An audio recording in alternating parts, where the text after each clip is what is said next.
Bienvenue sur cette vidéo. Nous allons aborder aujourd'hui l'histoire des registres paroissiaux, tenus par les curés des paroisses et progressivement codifiés par ordonnance royale, jusqu'au registre d'état civil qui leur succède à la Révolution. Commençons par les registres paroissiaux. Le plus ancien pour notre département concerne Tarare. Il date de 1527.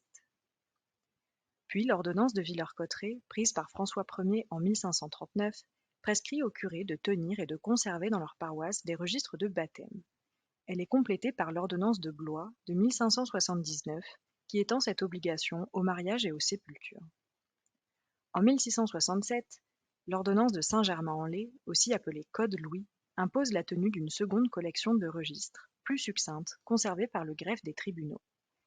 Elle est modifiée en 1736 par une déclaration royale. Ces deux collections doivent être rigoureusement identiques. Ainsi, depuis 1667, il existe deux collections de registres. La première est la collection paroissiale, qui est ensuite devenue la collection communale. Ces registres sont conservés en commune dans la série GG ou aux archives départementales dans la série E-Dépôt. La deuxième est la collection du greffe. Les registres de plus de 75 ans sont versés aux archives départementales et ils se retrouvent dans la sous-série 4E.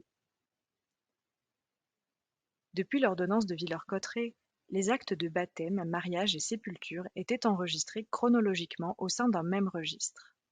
À partir de 1746, un arrêt du Conseil du roi oblige les curés à tenir séparément, pour chaque année, les registres de baptême-mariage d'un côté et les registres de sépulture de l'autre.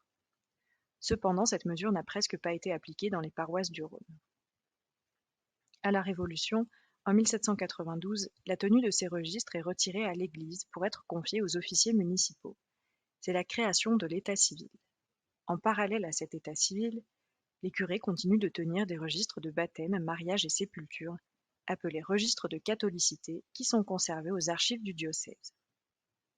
Pour les cultes protestants et juifs, quelques particularités sont à noter. Pour les protestants, les archives départementales et métropolitaines ne conservent aucun registre. On trouve parfois des actes d'abjuration dans les registres paroissiaux. Après 1792, les actes les concernant sont consignés dans les registres d'état civil.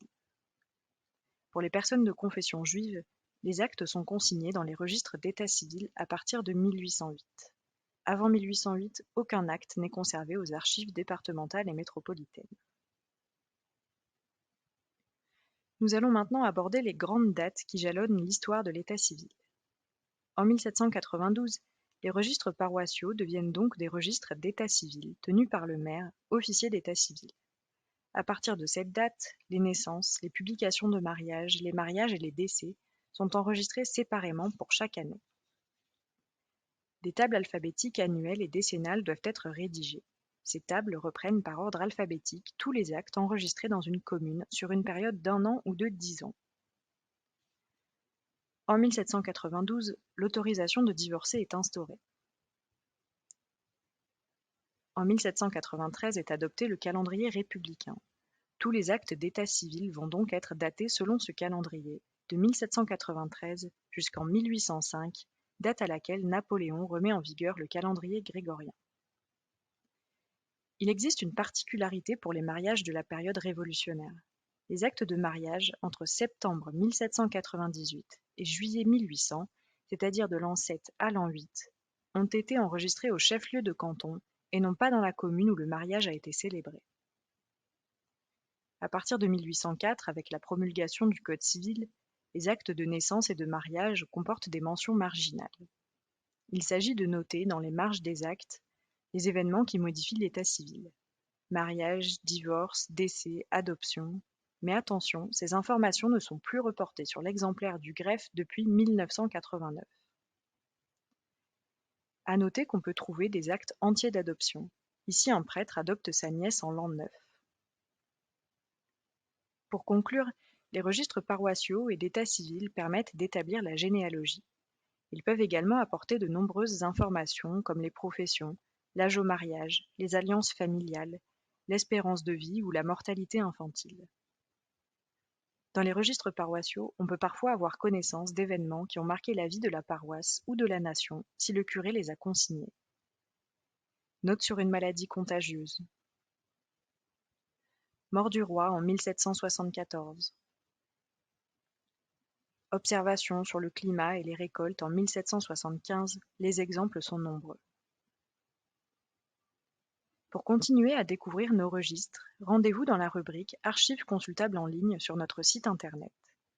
Vous y trouverez les registres des communes du Rhône hors Lyon. Vous pourrez consulter les actes de naissance et de mariage de plus de 100 ans.